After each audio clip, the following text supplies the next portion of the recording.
उद्धव ठाकरेंची उद्या रत्नागिरीमध्ये जाहीर सभा होणार आहे। रत्नागिरी सिंधुदुर्गचे उमेदवार विनायक राऊत यांच्या प्रचारार्थ उद्धव ठाकरे यांची सभा होणार आहे। आढावा घेतलेला आहे आमच्या प्रतिनिधींनी, पाहूया। उद्धव ठाकरे लोकसभेच्या प्रचारासाठी उद्या रत्नागिरीमध्ये येणार आहेत।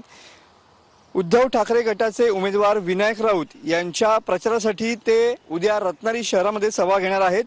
जलतरण तलावाच्या मैदानात शेजारील भागामध्ये ही सभा होणार आहे आणि या सभेची तयारी या ठिकाणी सुरू झालेली पाहायला मिळते आहे।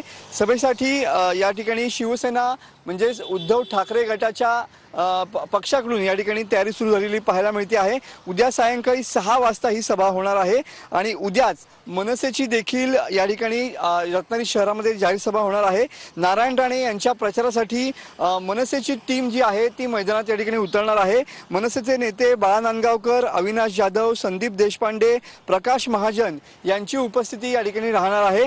त्याच पद्धतीने या सभेसाठी महायुती म्हणून नारायण राणे देखील या मनसेच्या मंचावरती उपस्थित असणार आहे। खास करून मनसेकडून या जाहीर सभेचं आयोजन करण्यात आलेलं आहे। ज्या दिवशी आणि ज्या वेळेला उद्धव ठाकरे यांची सभा आहे त्याच वेळेला मनसेची ही सभा होणार आहे। त्यामुळे खऱ्या अर्थानं एक प्रकारे रत्नागिरी सिंधुदुर्ग लोकसभा मतदारसंघाच्या प्रचारासाठी जी रंगत जी आहे ती या ठिकाणी पाहायला मिळणार आहे।